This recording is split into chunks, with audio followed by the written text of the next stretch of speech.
The day my little sister and I escaped through a hole in the fence, I didn't know if we'd make it out alive. But I knew I'd never go back. Never. Hi, I'm Alyssa. I'm 75 now, retired librarian, and this is the story I never thought I'd be brave enough to tell. At 14, I was forced to marry my cousin in a closed-off religious sect. My mother gave me away and called it God's will. But what happened after how I found the courage to protect my little sister, face my past, and testify against the man they all feared, that's what I'm here to share with you. So, what time is it where you are? Are you listening from your kitchen, maybe folding laundry, or sitting quietly with your tea? Let me know in the comments and tell me if this story stirs something in you. And if it does, stay a while. Subscribe to the channel. There's more where this came from, stories of survival, healing, and truth just like mine. I always thought silence was a virtue, until it nearly cost me everything. The wind swept across the Arizona sand just as the girl stepped out of the old Chevy. She was no older than 13, clutching a plastic bag with her name written in black marker. Her eyes flicked toward me, then to the porch swing, then quickly back to the ground. She didn't speak. I didn't push her. I've lived long enough to know when someone's trying not to cry. Miriam's house, I said, gently motioning toward the door. You're safe now. No one here expects you to explain anything. Not today. She nodded once, barely. Her shoulder trembled when she passed me. That's when I noticed it, her hands. Shaking not from cold. I've seen that kind of shaking before. I made tea, set it on the table, and let the smell of cinnamon fill the air like it always does this time of year. I keep the old habits close. Not out of tradition, but out of need. Tea, a slice of warm pie, and the creak of this cabin's wood floor. That's what healing sounds like here. She didn't touch the tea, but her eyes kept following the pie pan. It's apple, I said, not looking at her.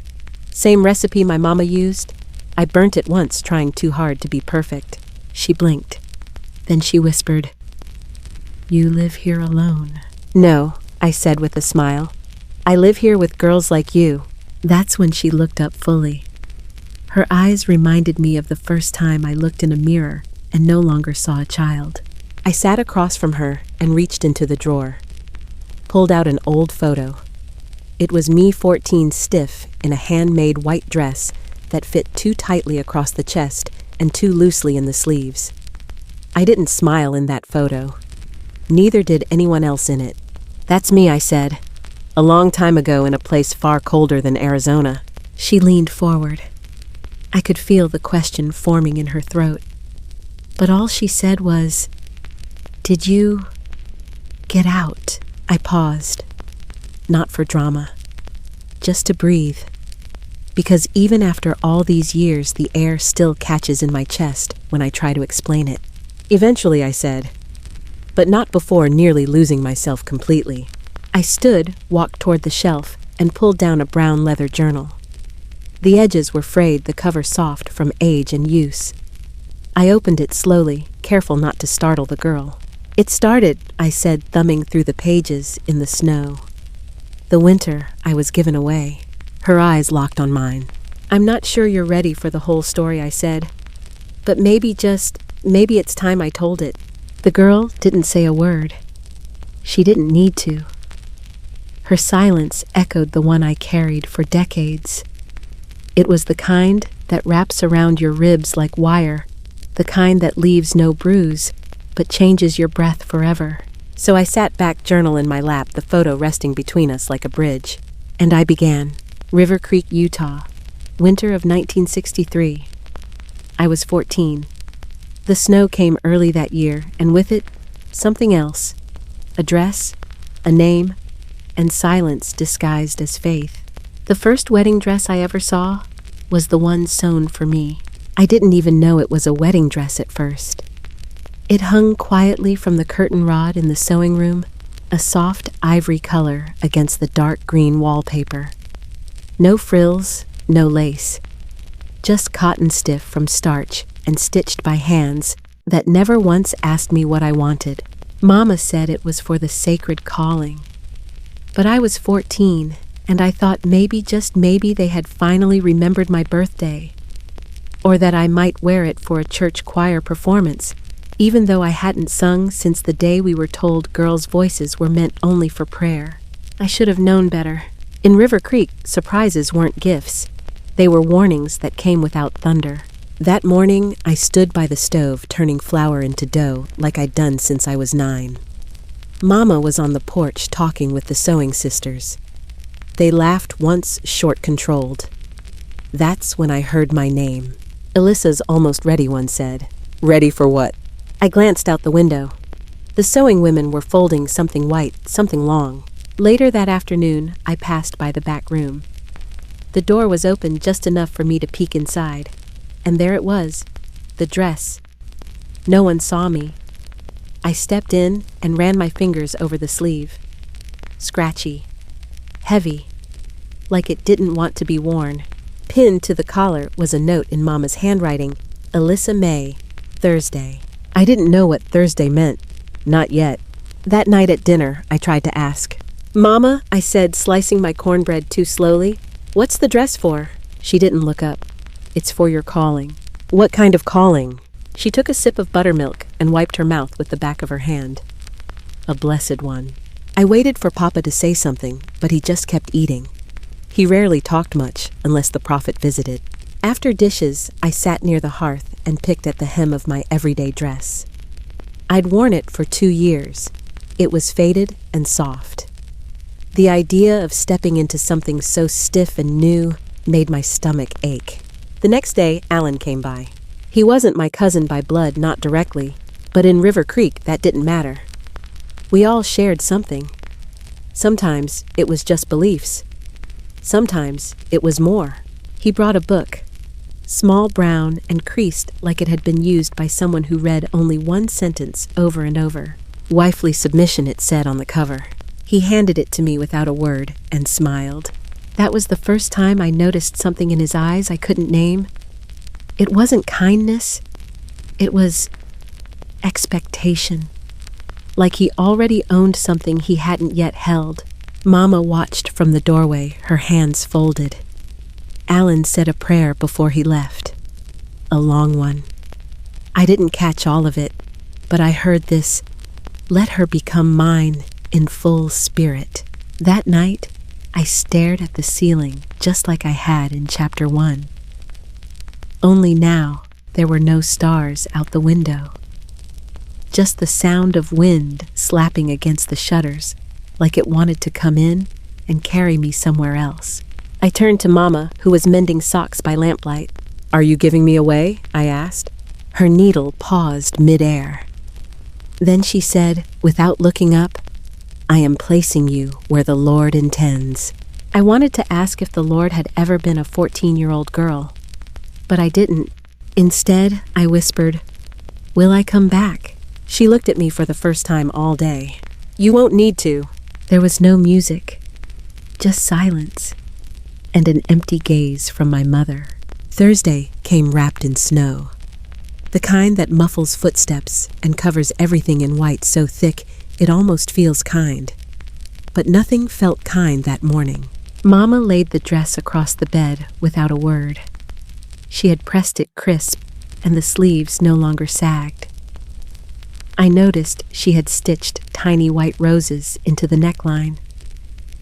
At first, I thought it was tenderness. Later, I understood it was her way of making it feel holy. She helped me into it like she was dressing a doll. Her fingers trembled only once when she buttoned the last clasp at my neck. Then she stepped back, smoothed her apron, and said, "You look clean." I wanted to ask, "But do I look ready?" But I didn't.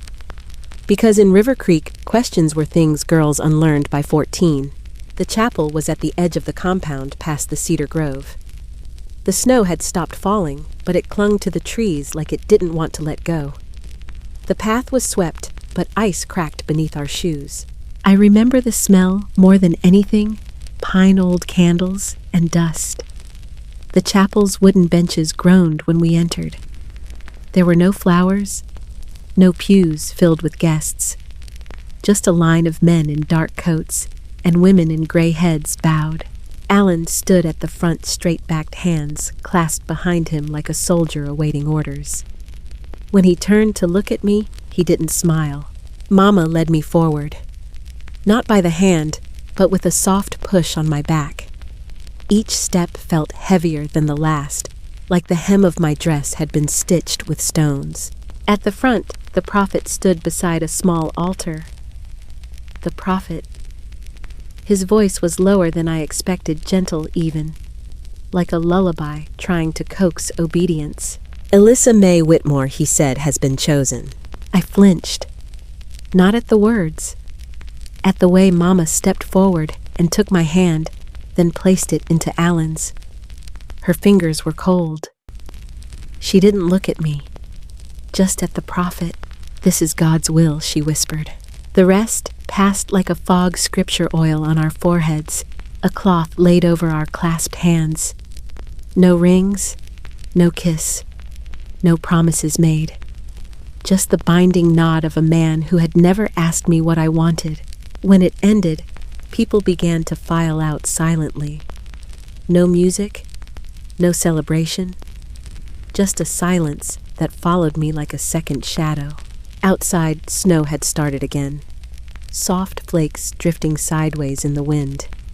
I looked back at the chapel, then at Mama. "Can I walk home alone?" I asked. She hesitated. Alan answered instead. "We walk together now." He offered his arm. Mama nodded once. That's when I saw it, the flicker in her eyes. It wasn't pride. It wasn't joy. It was relief. Like handing me off had removed a weight she no longer wanted to carry. I walked beside Alan, but not with him. Each step felt wrong, like I was trespassing in my own life. When we reached the fork in the road near the garden wall, I slipped on a patch of ice. My hands scraped the gravel. My knees hit hard. Alan kept walking. Mama didn't move. For a moment, I thought the world had stopped. My knees throbbed. My palms stung. But the real ache came from somewhere deeper, quieter. I looked up, and that's when I knew no one was going to help me up. So I stood, alone, and I kept walking. The first night in that house, I stared at a ceiling that refused to blink. It wasn't dark. Not really. There was a bulb overhead, the kind that buzzed quietly, but constantly, as if reminding you that even silence has its own sound. Alan had left it on when he closed the door. He said he liked to see the light of order before sleep. The room was tidy, even warm in its own way. But it didn't feel like mine. Nothing did. Not the lace curtains, not the braided rug, not even the red quilt folded neatly on the edge of the bed. That quilt! Mama had sewn it years ago, back when we still laughed once in a while. It used to lie on my bed at home, heavy and scratchy, with little blue stars stitched into each square. Now it had been moved here, laid out like a flag of surrender. Alan stood in the doorway for a while, watching, saying nothing. Then finally, "You may change now. I'll be in the kitchen. We rise early." He shut the door with a soft click. Not violent, but final. I sat on the bed, still in my wedding dress.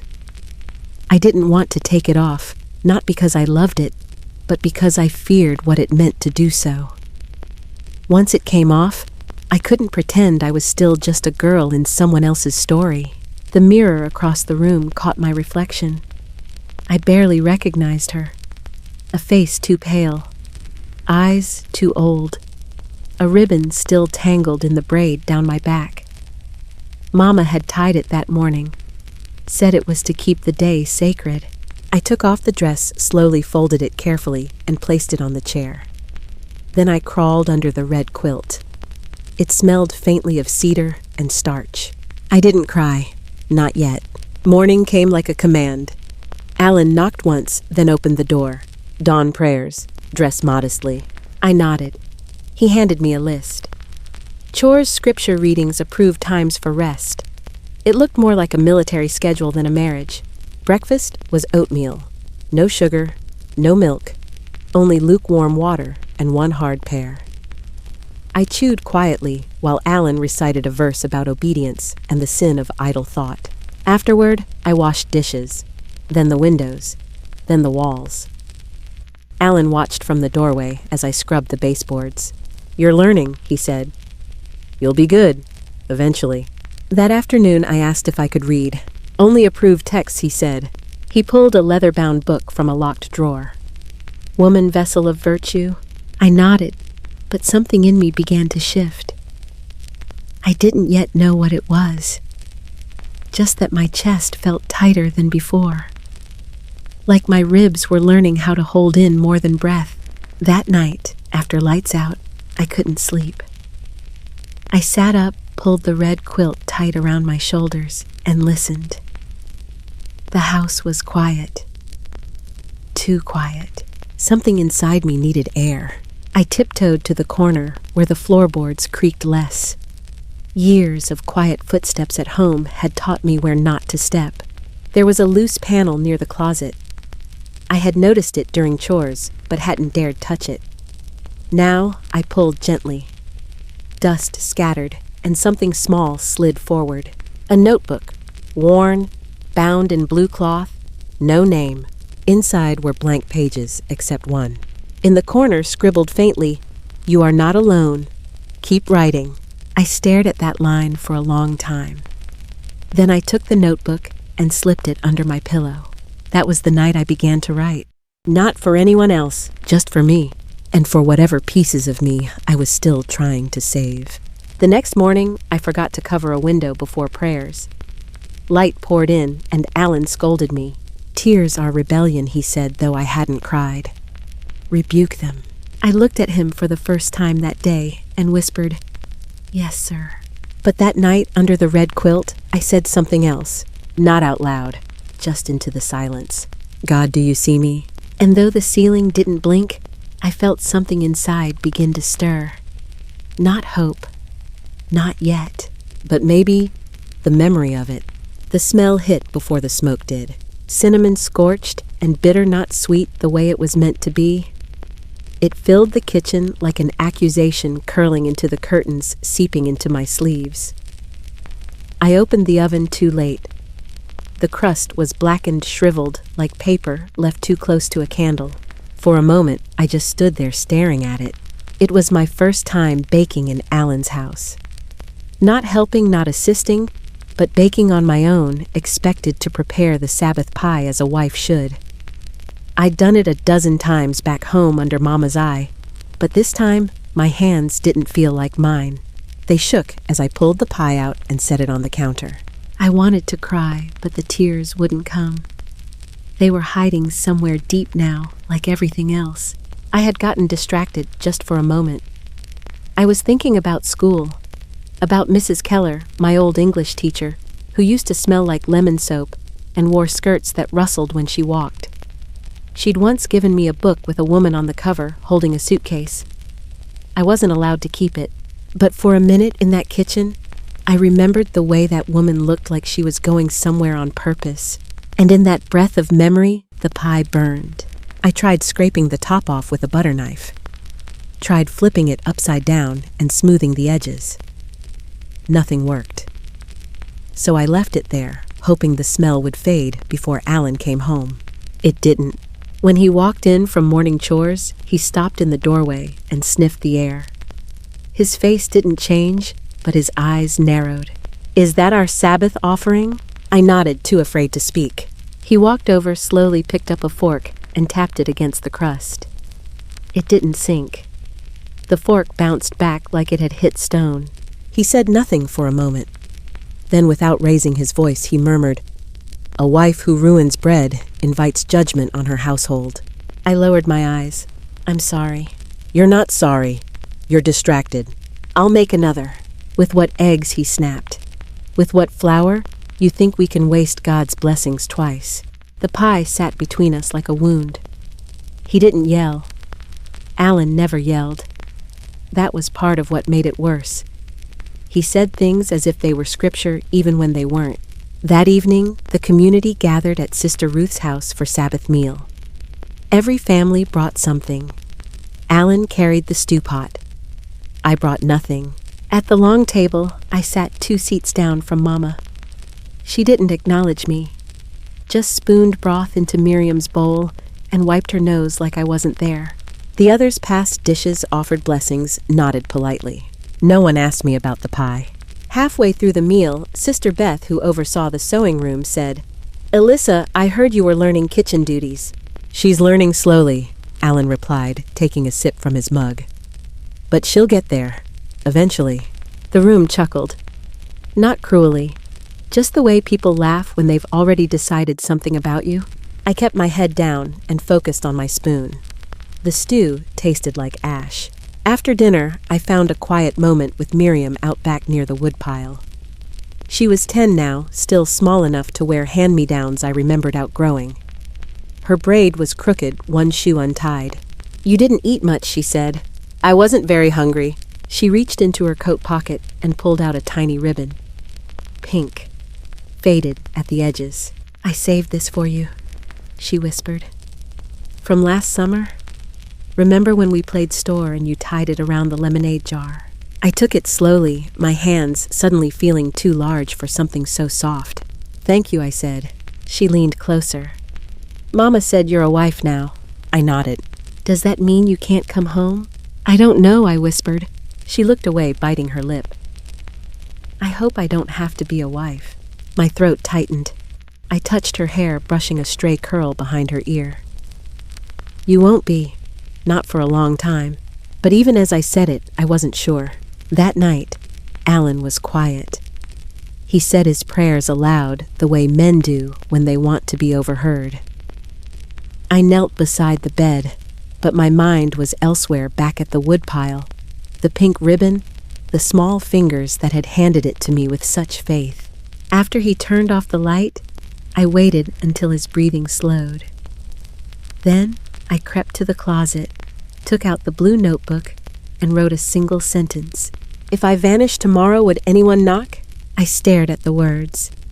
The ink smudged a little where my hand trembled. Then I folded the ribbon and tucked it between the pages. Some girls get diamond rings. I got a ribbon, and somehow it felt more like a promise. In River Creek, nobody knocked. They simply entered into rooms, into marriages, into futures you hadn't picked.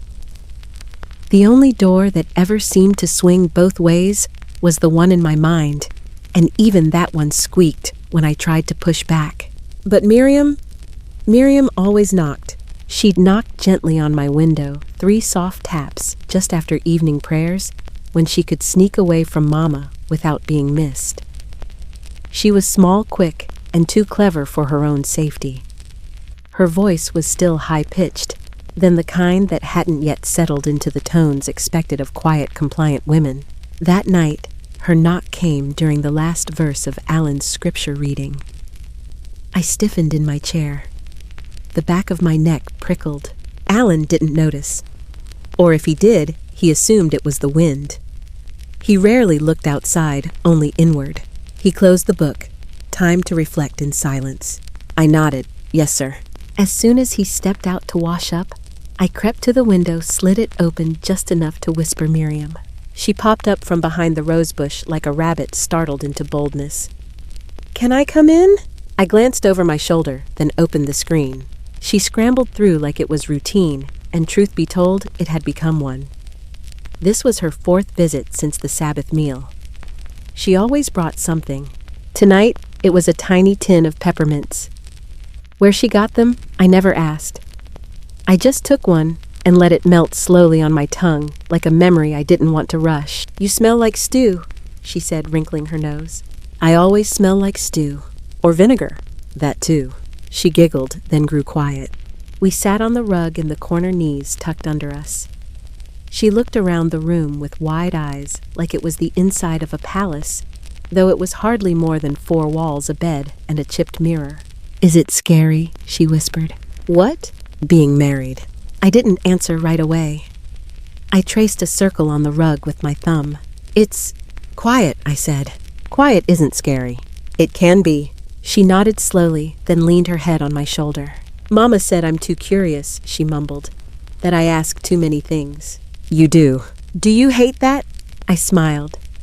No, I hate that they want you to stop. She picked at the edge of the rug. When I come here, I feel like I can breathe better. I didn't say anything, but those words landed somewhere deep.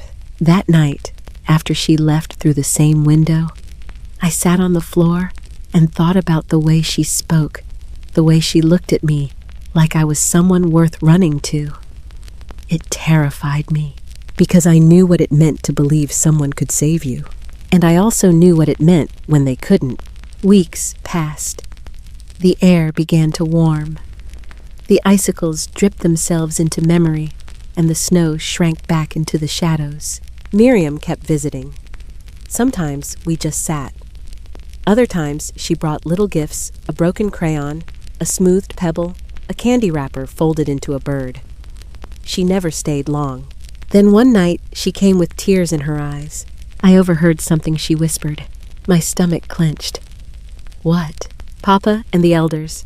They said your name and mine. My blood went cold. What exactly did they say? She shook her head. I don't know, but it didn't sound nice. She pressed something into my palm, a tiny envelope. I made this, she whispered, for you. I waited until she was gone to open it. Inside was a folded note written in her crooked hand. You make me feel brave. I clutched the paper like it was holy. That night, I wrote her name in the blue notebook for the first time, Miriam. Light in the window. And below it, I have to protect her. A few days later, Mama visited, unannounced. She stood at my door like a guest, unsure whether she belonged. I brought you apples, she said. Thanks. She walked in slowly, eyes scanning the room like she was trying to remember where she had left me. The prophet says you're settling in. I nodded, as expected. She looked down at her hands. Your sister's getting older. I waited. She asks questions. I worry. You didn't worry when I did. That was different. No, I said. It wasn't. She turned toward the window. I did what I was told. You still are. We stood in silence. Then she set the apples on the table and turned to leave. At the door, she paused. If you care about her, keep her quiet. I looked up. Is that a warning? She didn't answer. Just closed the door behind her. That night, I prayed out loud for the first time in months. Not for deliverance, not for hope. Just for time. Time to figure out how to keep a promise I had never spoken, but knew I had already made. Miriam's ribbon still lived in my notebook. But now, so did her name. And that changed everything. The first time I said yes and didn't mean it, I thought the sky would crack open. But nothing happened. The world kept spinning. The walls didn't collapse. God didn't strike me down. The rug stayed beneath my feet. The kettle whistled like always, and Alan didn't notice the difference in my tone. That was the day I realized something dangerous. You could say yes with your mouth and no with your eyes if you practiced hard enough. So I did. I practiced nodding at the right times. Practiced folding my hands neatly the way obedient wives did. I memorized the scripture he liked best and repeated it in the tone that made him look proud. I stopped asking if I could read and waited for him to offer the same worn book on modesty and moral alignment. I didn't read it. I just turned the pages slowly at night while I thought about escape. Not escape with a map or a suitcase, but escape of the mind, of the will. I began to keep two versions of myself, the one he saw and the one I wrote about. In the mornings, I baked bread and sang the hymns he liked under my breath. In the evenings, I listened to him pray and answered with amen like it belonged to me. But in the late hours under the red quilt I wrote, page after page. Some entries were just single words, heavy, trapped, paper. Others were entire letters to no one. Dear girl I used to be. I wrote the name Miriam so many times it looked like a language all its own. And slowly, something else took root clarity. Not hope, not yet, but a sharpness I hadn't had before. One morning, Alan asked me to prepare the guest bedroom. We may be receiving visitors, he said, adjusting his collar in the hallway mirror. The prophet's wife, perhaps? Or one of the elders? Of course, I replied. He didn't smile, but his voice softened. You're beginning to understand your place. I lowered my eyes. Thank you. Inside, I screamed. Later that day, I took the bed linens from the shelf and began dusting the room. The window faced the east, the direction I used to pray toward. Now, it let in the kind of light that made the dust sparkle like glitter left from some forgotten celebration. I knelt beside the bed and reached under just out of habit, and there it was. Another notebook, older, wrapped in cloth, not mine. I hesitated, then opened it. Inside were names, girls, dozens of them. Each name followed by a single line, sometimes a quote, sometimes a number, sometimes silence. The last name was Hope. There was no line next to hers, just a smudge. I held that notebook like it was a bird that might break in my hands. Someone else had written before me. Someone who had lived in this house. Someone who had maybe nodded just like I was nodding now, and someone who had tried to remember. I added one line at the bottom, Alyssa, still breathing. Then I slid it back under the bed. That night, Alan was in a good mood. He told me I would be invited to the spring ceremony. You will sit in the women's circle, he said. You may wear the ivory again. I nodded. Inside, something twisted. The ivory dress. The one from that winter morning. I had folded it carefully and placed it in the cedar trunk, thinking I might never see it again. He had kept it, waiting. At midnight, I opened the notebook and drew a map. Not of roads, but of people. Mama, Miriam, Prophet, Alan, elders. Me then, I drew arrows backward. The only one that connected both ways was Miriam. She was still reachable, still real. I thought of her braid, her tiny fingers wrapping around the pink ribbon, and I realized something. He could control my body, my voice, even my meals, but he couldn't control the part of me that remembered how she made me feel. Free, if only for a few minutes at a time. 2 days later, Miriam slipped a folded note under my kitchen windowsill. She hadn't knocked in a while. Things had grown tighter, stricter. The note said, Mama says I'll get my own dress soon. I don't want it. My hands shook as I read it. I knew what that meant. Time was shrinking. The next morning, I poured Alan's tea too quickly. It spilled on the tablecloth. He frowned. Sloppiness invites weakness. Yes, sir, I said. But in my mind, I whispered something different. I'm done pretending to be nothing. That night, I practiced smiling in the mirror. Then I folded my apron neatly, laid it on the table, and wrote a new sentence in the blue notebook. She thinks I'm nodding, but I'm counting minutes, counting names, counting breaths, and preparing to become more than what they made me. We were told not to make eye contact with the prophet, not out of disrespect, but because his gaze is too holy for the unclean. That's what they said, but I'd seen how he looked at girls, how his eyes wandered like hands, how the room seemed to hush when he entered, not in reverence, but in held breath. So when I heard the knock that morning, the kind that came with a pause, then 2 sharp taps, I knew it wasn't Miriam. It was worse. Alan opened the door with the kind of smile he reserved only for those higher on the ladder. Prophet, he said with a bow, you honor us. The prophet stepped inside, wearing his usual gray wool coat, even though the sun was warm that day. He didn't remove it. He never did. As if he wanted to keep himself wrapped in the illusion of control. Behind him trailed 2 other men. Silent. Forgettable. That was how they preferred it. I stood in the kitchen, hands slightly damp from washing vegetables. Alyssa, Alan said, come greet the prophet. I wiped my hands on my apron and walked over. I didn't bow. I didn't smile. I simply said, welcome. The prophet studied me. You've grown into your role, he said. Quietness suits you. I didn't answer. I'd learned by now that sometimes silence is the safest kind of noise. He looked around the room, nodding approvingly. This house is in order. Then he turned to Alan. I'd like to walk the grounds. Show me what she tends to. So we walked.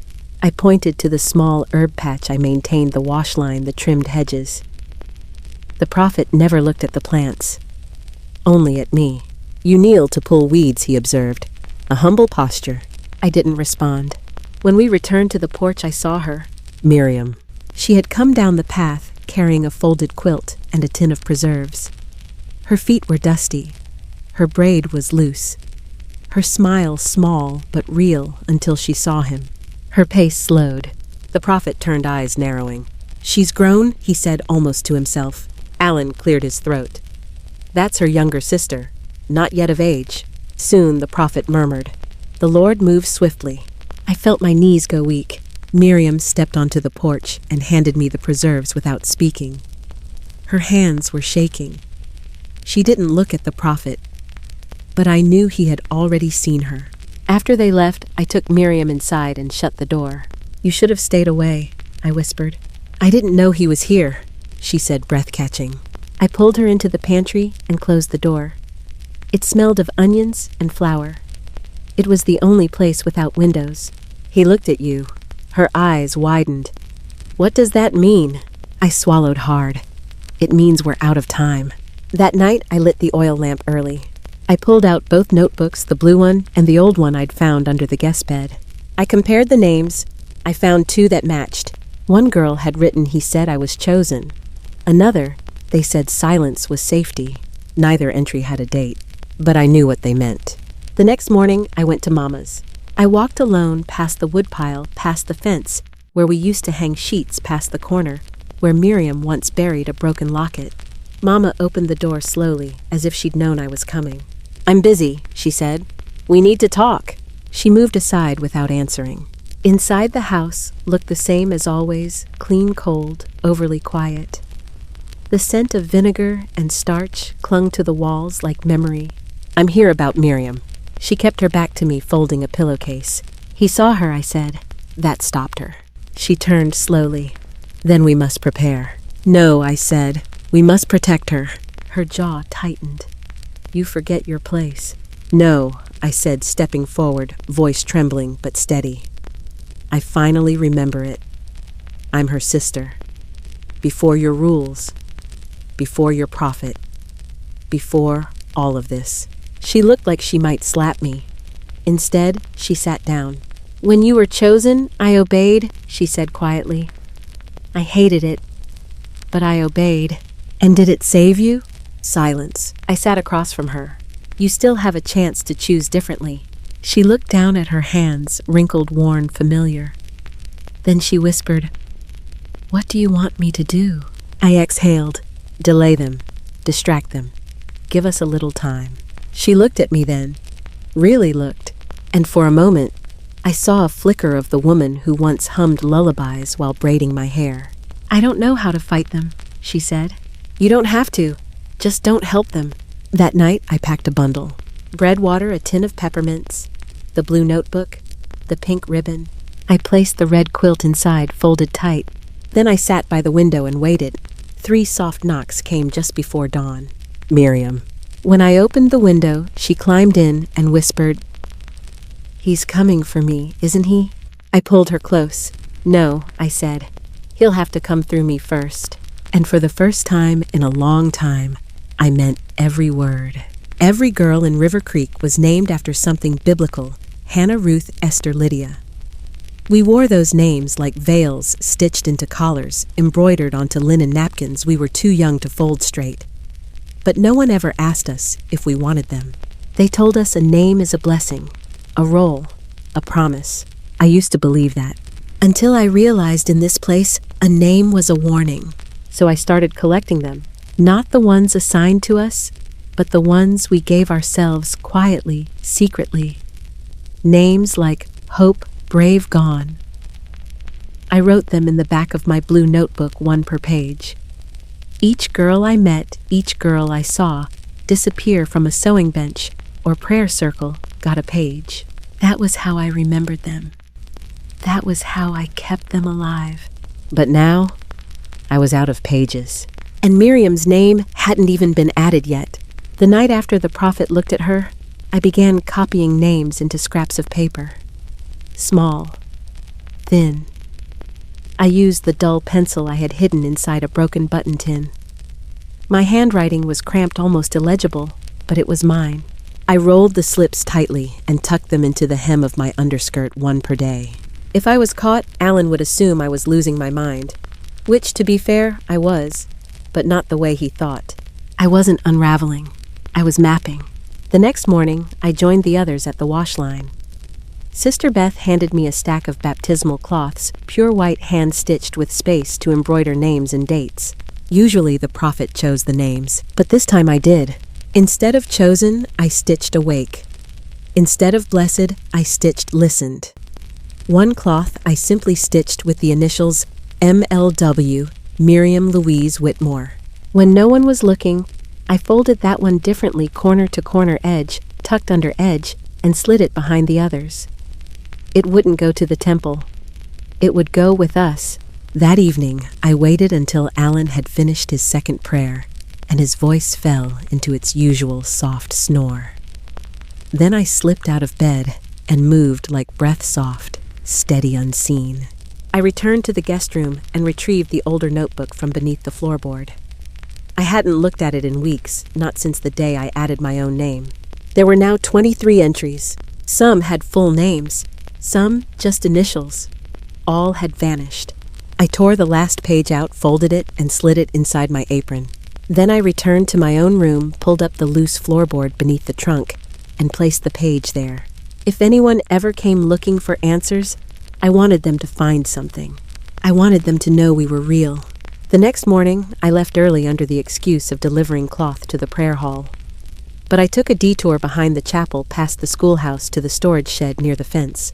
It was where Alan kept old tools and scrap wood, and in the corner behind a stack of weathered crates was a gap in the boards just wide enough for a girl Miriam's size. I tested it. The slat creaked slightly but gave. A tunnel of daylight peered through. I whispered yes. Then I marked the plank with a small chalk cross, faint, nearly invisible, unless you knew to look. It was our doorway. That night I gave Miriam a scarf. Wool. Pale yellow. Frayed at the edge. Inside the hem, stitched in dark thread, were 2 words. Keep going. She didn't ask what it meant. She just smiled. Later, under the lamp, I wrote in my notebook, I no longer fear being caught. I fear being forgotten. A week passed. Rumors swirled.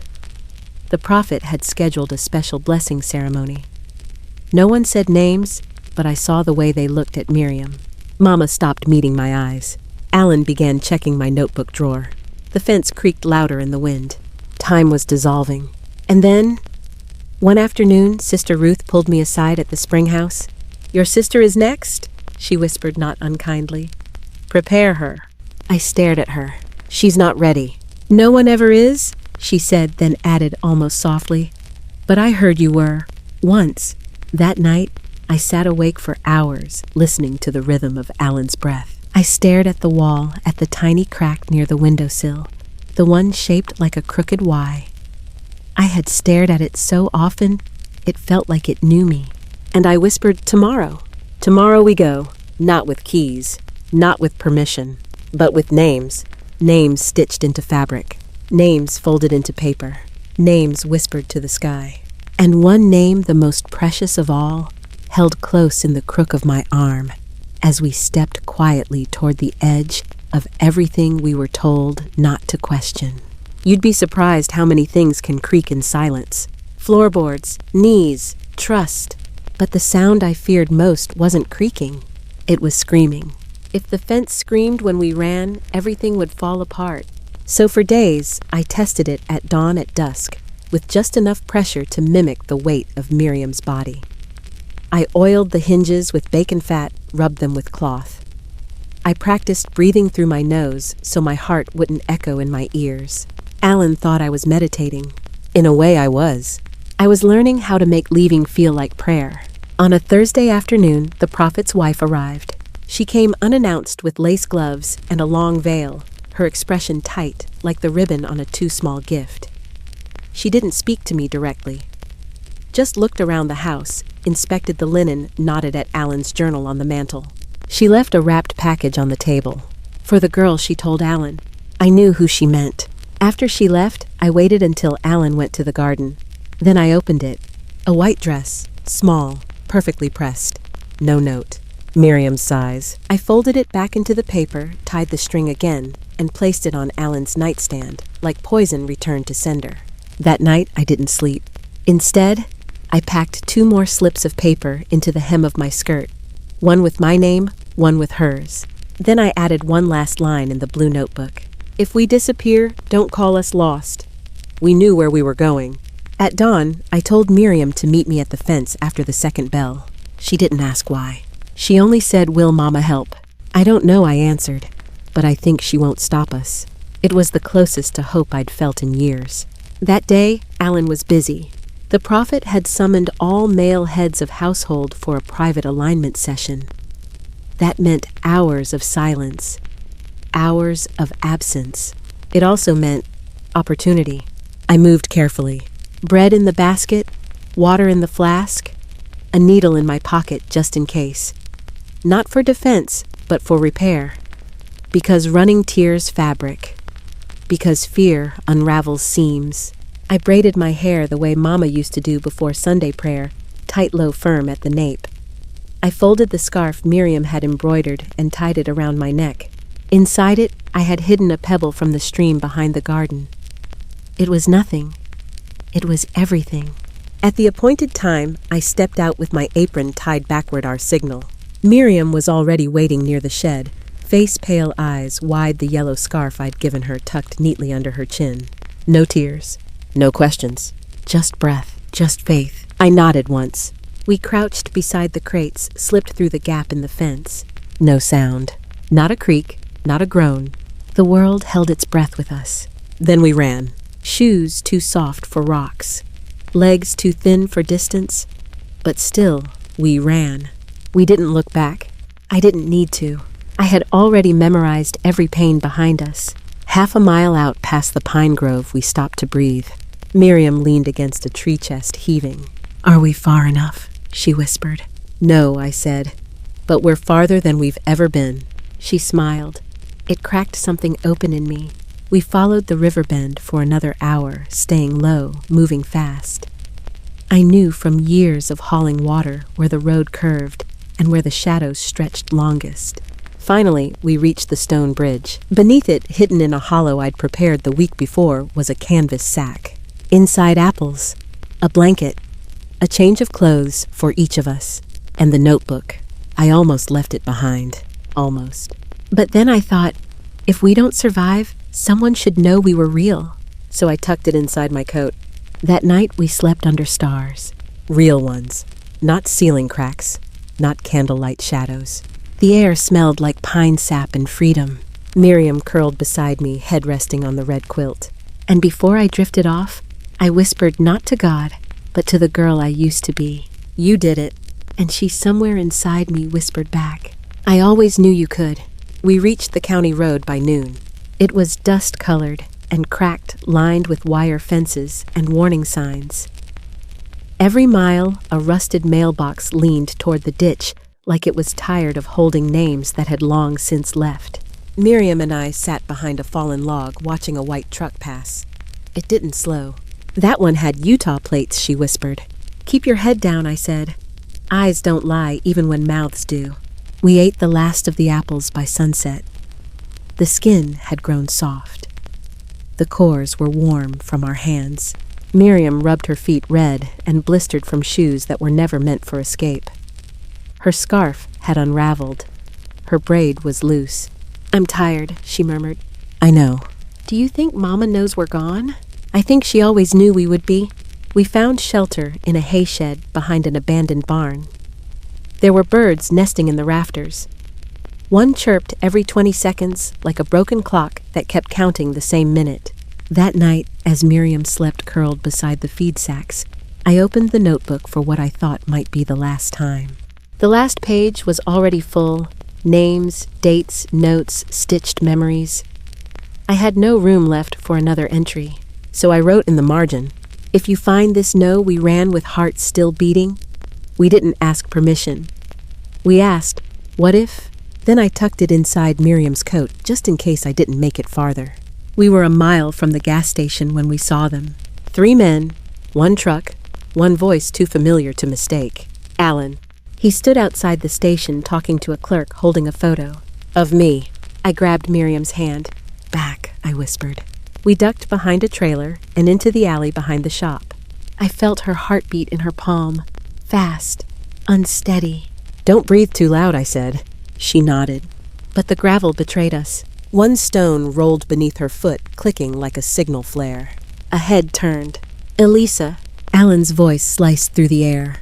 Miriam gasped. I held her tighter. We ran. Through the alley across a ditch into the dry orchard behind the mechanic's lot. We heard boots on dirt, tires on gravel, voices shouting our names like they owned them. But they didn't. Not anymore. By the time we reached the highway overpass, my lungs were knives. Miriam stumbled, fell to her knees. I pulled her up. We can't stop now, I said. I can't breathe, she wheezed. You don't have to, I said. Just follow me. And then I saw it.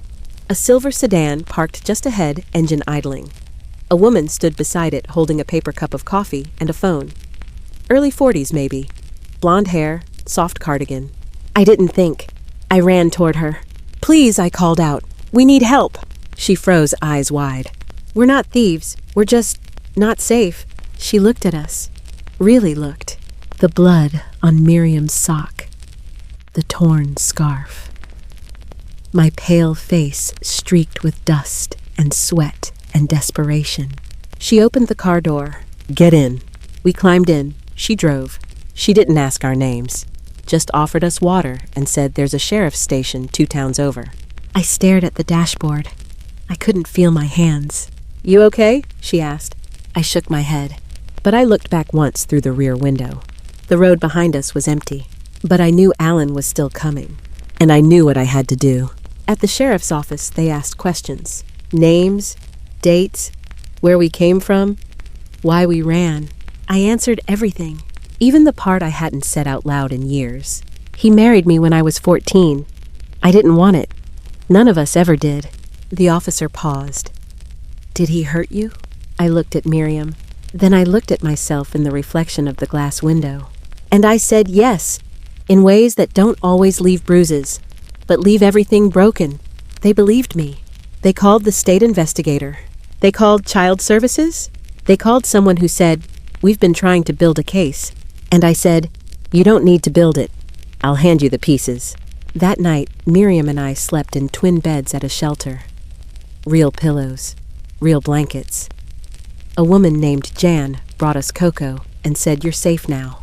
But I didn't sleep, because I knew safety was only the beginning. Tomorrow I'd testify. Not for revenge, not even for justice, but for the names I carried. The girls who ran, the girls who stayed, the ones who nodded, and the ones who, like me, finally said, no more. The first time I heard my name spoken on a radio, I dropped the coffee mug. It didn't break. It just thudded against the kitchen tile, rolling once before settling on its side. Much like I had months ago when everything I knew collapsed. But somehow, I didn't shatter. Alyssa Whitmore, one of the key witnesses in the case against the prophet. The anchor's voice was calm, clinical, like she was reporting traffic. I stood there, barefoot cocoa, cooling in my hand, while Miriam sat at the kitchen table coloring a picture of a horse in blue crayon. She looked up. That's you. Yes, I said. Are they going to jail? I thought for a moment. Some of them? Is Alan one of them? I nodded. She went back to coloring, pressing hard into the page. Blue for the body, orange for the hooves. She always chose colors that didn't belong. And somehow, they always did. The weeks following our escape blurred like watercolor left in the rain. We stayed at a women's shelter with a small garden and a therapy dog named Banjo, who snored louder than most people talked. There were morning check-ins, evening journaling circles, and volunteers who brought banana bread like it was communion. I met other women, some older, some younger, some with eyes that never lifted from the ground. Some couldn't speak their stories, others couldn't stop. One woman, Clara, had fled her husband after 20 years. She knitted blankets for every new girl who arrived. When she handed one to Miriam, a purple one with stars stitched at the corners, Miriam whispered, I like this better than the white dress. Clara didn't ask why. She just patted her shoulder and said, good. I was assigned a social worker named Rachel. Late 20s, sharp eyes, shoes that clicked too loud. At first, I didn't trust her. Her clipboard felt like a judge, and her questions carried weight. But she listened, really listened, even when I spoke slowly, even when I paused too long. She never filled the silence, just let it stretch until I was ready to sew the edges together with words. I need to testify, I told her. She blinked. You don't have to. Others are stepping forward. I know, I said, but I'm not doing it for them. Then for who? I looked out the window at Miriam feeding Banjo bits of toast. For her. Testifying wasn't dramatic. It wasn't like in the movies. No gavel slams, no gasps. Just a courtroom that smelled faintly of lemon cleaner and old air conditioning. I wore a borrowed blazer. It pinched at the shoulders. My hands trembled when I held the microphone. But my voice didn't. I told them everything. The wedding, the red quilt, the notebook, the prophet's gaze. Alan's silence that cut deeper than shouting ever could. I didn't cry. Not until I saw the clerk write my words down. Like they mattered. Like they belonged in ink. Like I did. After the trial, they offered me a new name. A new town. A fresh start. But I said no. Because the point wasn't to forget. It was to be remembered correctly. So I kept my name. And I chose my place. We moved into a small rental house with peeling paint and a mailbox that groaned every time we opened it. Miriam started school. She hated math, loved science, asked questions the teachers didn't always know how to answer. She wore jeans for the first time, refused to take them off for 2 days. The day she got her library card, she clutched it like it was made of gold. Now I can read anything she whispered, anything I nodded, and everything. One evening, I found her at the kitchen table reading from my old notebook. You kept this, she asked. I couldn't throw it away. She traced the names gently. Did they all get out? Some did. Some didn't. Is there room for one more name? I smiled. Always. She took a pen and wrote slowly on the last page. MLW. Stayed loud. That night, I went out to the porch. The wind had picked up. Leaves danced across the lawn like paper secrets. I sat on the swing and listened to them rustle. Behind me, the kitchen light glowed softly. Inside, a girl with bare feet and a blue crayon imagination was finally safe. And for the first time in years, I was too. The letter came on a Tuesday. No return address. Just a faded envelope, edges curled like old bread crust. My name was written in cursive, slow, careful strokes, the way you write when your hands aren't steady anymore. Inside 6 words. If you'll have me, I'll come. Mama. I hadn't thought about her voice in months. And yet, when I read the letter, I heard it low shore clipped at the end, like the hem of a dress cut too short. Miriam saw me holding it. Who's it from? I folded the paper slowly. Someone from before. Before what? I looked out the window. Before we remembered how to breathe. She tilted her head. Are you going to let her come? I didn't answer right away. She didn't push. Instead, she went back to her jigsaw puzzle, a picture of a lighthouse half finished. I watched her fit 2 pieces together like they were always meant to be. And I thought, maybe people could be like that too, even if the picture had changed. 3 days later, Mama stepped out of a bus at the town stop. She wore a coat that no longer fit and shoes that looked borrowed. Her hands clutched a paper bag, the kind they gave you at a charity pantry, and inside, I could see a jar of apple jam. Homemade, of course. She looked older than I remembered, not just in her skin or her hair, but in the way she held herself, as if she knew time had passed without her permission. Hello, she said. Hi, I replied. We stood there on the sidewalk, the wind toying with her coat hem. Miriam peeked out from behind me. Mama saw her. You've grown, she said softly. Miriam stepped forward, not smiling, not scowling, just watching. I'm 11 now, she said. Mama nodded. I didn't think I'd get to see that. You almost didn't, Miriam said. The air tightened. I broke it. Let's go home. You must be tired. She followed me down the street, her footsteps quieter than I remembered. Like someone who had learned not to take up space. At the house, she didn't ask for a tour. She didn't sit until I invited her to. She placed the apple jam on the counter and said I wasn't sure if you still liked it. I do, I said. but I didn't open it. We had cocoa instead. 3 mugs, 1 for each of us. Banjo, the therapy dog, curled up at our feet as if he belonged here now. Mama watched Miriam color on the table. She whispered, "She's happy." "She's safe," I corrected. She nodded. "I want to say I'm sorry," she said, "but I know that's not enough." I sipped slowly. "Sorry matters," I said, "but not if it's the last thing you do." I want it to be the first.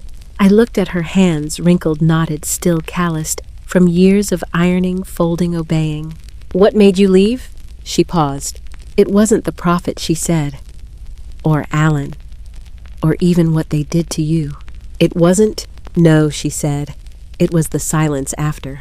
I frowned. "What do you mean?" "The night you disappeared," she said, "I sat at the table and waited for someone to knock, to shout, to blame me." Her voice cracked. "No one came. Not even the prophet, not even Alan. They just moved on, picked another girl, filled your place like changing linens." She wiped her eye. That silence screamed louder than anything. I didn't speak. The silence between us wasn't empty anymore. It was full of things we'd never said, of things we might still say. Before she left, I walked her to the bus stop. The sky had turned the color of an old penny orange, worn waiting. She turned to me. "Can I write?" "Yes," I said, "but only if you want to hear the truth back." She smiled. The same smile from long ago, before the rules, the veils, the vows. "I want that," she said. "I do too." As the bus pulled away, I stood there until the dust settled. When I turned back home, Miriam was waiting on the porch. "She brought jam," she said. "I know. She still loves us," she added. I nodded. "Do you—" I looked at her, then at myself in the glass of the door, older, stronger, not silent anymore. I'm learning how I said, every day. And for the first time, it felt true. Some mornings I forget. I wake before dawn, listen to the hum of the refrigerator and the faint chirp of sparrows outside the porch screen. And for a moment, I forget I ever lived behind fences that called themselves holy. The memory of that life slips sideways like a foggy mirror before it clears. Then I see the quilt. It hangs near the window, red and worn, stitched from scraps that survived fire and silence. And I remember everything, not with pain, but with something softer, not forgiveness, not quite, but understanding.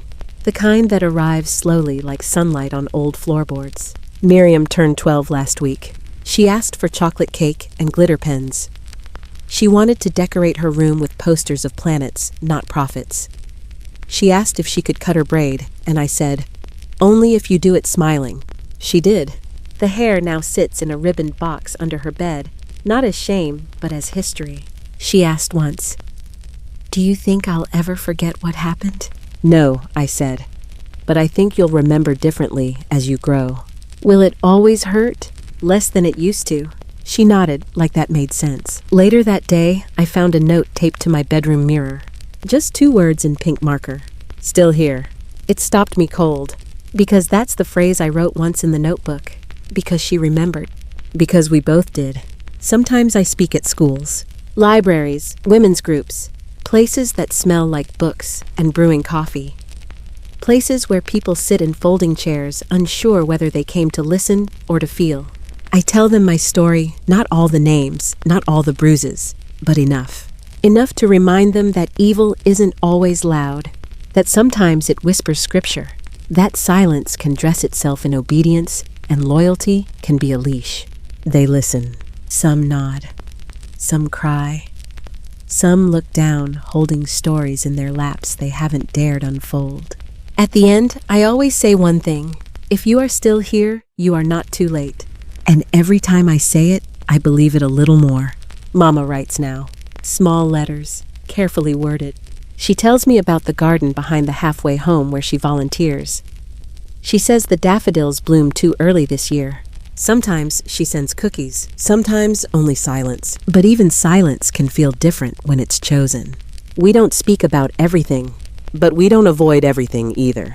Last Christmas, she sent a box with a photo inside. It was a picture of me as a child, 8 years old, grinning with 2 teeth missing, holding a hand-sewn doll she made for me. On the back in her handwriting, it said, "Before everything, still you." I keep it on my desk now, next to the blue notebook, which still has no more pages. But I don't need to write in it anymore, because we're living the unwritten part, the part where we aren't just surviving. We're becoming. This morning, Miriam helped me hang laundry in the yard. The sun was warm, the sheets flapping like sails. "I think I want to be a writer," she said. I smiled. "You already are." She grinned. "I'll write about stars, and girls, and grandmothers who save things." "Save what? Stories? Quilts? Names?" She paused. "And maybe a dog named Banjo." He barked at the mention of his name-tail wagging like he agreed. As we pinned the last sheet to the line, a breeze kicked up, and the red quilt lifted from the window. For a moment it floated, like it wanted to fly. Miriam reached for the edge to tuck it back down, but I stopped her. "Let it breathe," I said, and we stood there. Two girls, one grown, one growing, watching the fabric dance in the wind. Still here. The room was quiet again. The photo lay between us, me at 14, the journal now closed, resting atop my hands. The girl across from me hadn't spoken in over 20 minutes, but her shoulders had dropped. Her fingers no longer trembled. Her tea, untouched earlier, now steamed, gently half-sipped. She finally spoke. "Did anyone believe you back then?" I looked at her, really looked. The bruises on her voice were louder than any mark on her skin. "Not at first," I said softly. "But one person did. And sometimes that's all it takes to keep going. Just one person who doesn't flinch when you tell the truth." She glanced down. "I don't know if I can tell mine." "You don't have to," I said. "Not until you're ready, and even then, only if it helps." She nodded. Then almost in a whisper, "Will you still be here tomorrow?" I smiled. "Darlin', I built this whole house just to answer that question." Her eyes filled not with fear this time, but with something gentler. Something like beginning again. She reached forward and touched the corner of the photo. "That girl in the picture," she said. "She looks like me." I didn't blink. "She is you," I said. Then I stood, walked to the stove, and reached for the apple pie. As I sliced into it, the cinnamon lifted through the room like memory. Outside, the Arizona wind brushed against the windows. And inside Miriam's house, two girls, one older one just starting, sat together in the soft hush of not being alone. Because silence can shape you, but it doesn't have to define you. Because one story told honestly can open the door for another to be told bravely. Because the past doesn't disappear, it becomes the soil where something new can grow. If this story touched you, please share your thoughts below. Your voice might be the one someone's been waiting for.